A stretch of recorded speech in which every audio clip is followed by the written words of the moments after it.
Oi! Estamos no capítulo 6 do livro Jesus, o maior psicólogo que já existiu. Tema de hoje, nós estamos falando de vício. O tema de hoje é: a terapia pode ser um vício?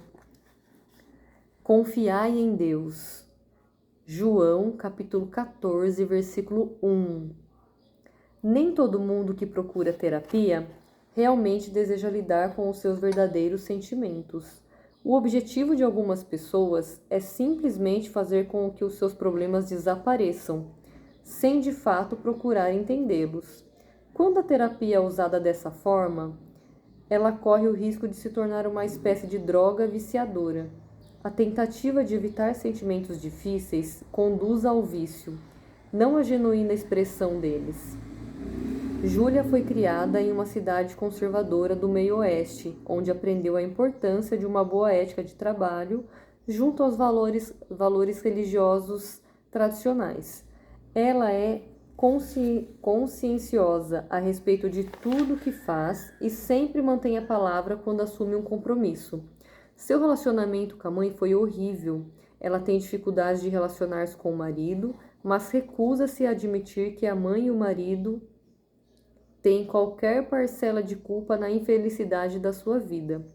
Isso são águas passadas, disse quando fiz perguntas sobre a sua infância. Sou a única responsável pelos problemas da minha vida. Ninguém é mais culpado.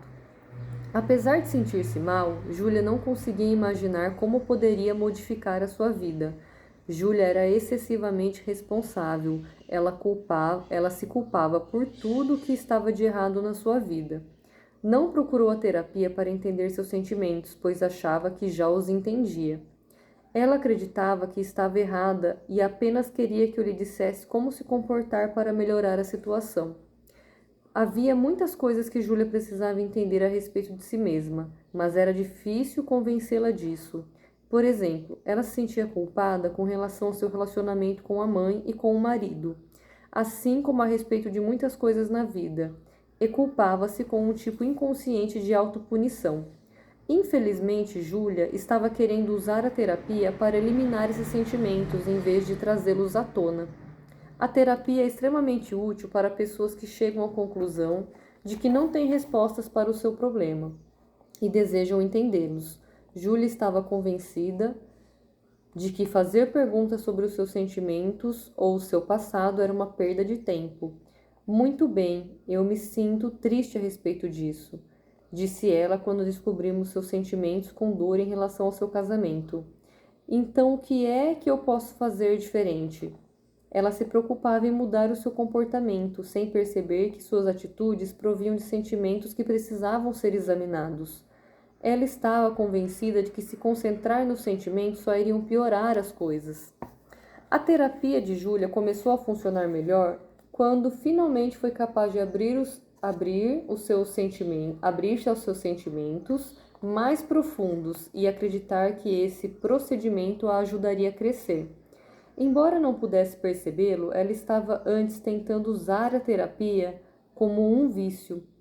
No entanto, a terapia usada para evitar os sentimentos dolorosos não ajuda as pessoas a mudar. Além disso, como Júlia descobriu tão pouco ajuda, além disso, como Júlia descobriu, tão pouco as ajuda a confiar mais nos relacionamentos, inclusive nos relacionamentos com Deus. Júlia começou a sentir-se diferente a respeito da sua vida, quando parou de tentar fazer com que eu lhe dissesse o que fazer e começou a procurar descobrir como se sentia em relação ao que já tinha feito. Ela percebeu que os seus sentimentos de culpa faziam com que ela se criticasse demais e começou a compreender a diferença entre autocondenação e responsabilidade. Passou a usar a terapia para descobrir como usar os sentimentos de uma maneira construtiva nos seus relacionamentos com os outros. Quando a terapia tornou-se um recurso capaz de ajudá-la a ser mais consciente, o relacionamento dela com a mãe, com o marido e com Deus melhorou muito. Jesus acreditava que precisamos confiar em Deus. Para ele, Deus era a fonte suprema de força e poder para viver a vida. Algumas pessoas religiosas criticam a terapia acreditando que ela nos afasta de Deus. Em geral, quem acha isso tem pouca experiência com a terapia ou tentou usá-la como vício. Descobri que, pelo contrário, as pessoas que se tornam mais maduras e conscientes através da terapia conseguem aprofundar a sua confiança em Deus e nos outros com muito mais liberdade. Para Jesus, não havia conflito entre confiar em Deus e depender dos outros. Ele dependia dos amigos mais chegados e os estimulava a depender dele, de uma maneira que fortalecia a confiança deles em Deus. A nossa capacidade de contar com os outros, compartilhando os nossos sentimentos mais íntimos, aprofunda a nossa capacidade de ter fé. Princípio espiritual. A terapia é um processo de dependência saudável. Até mais!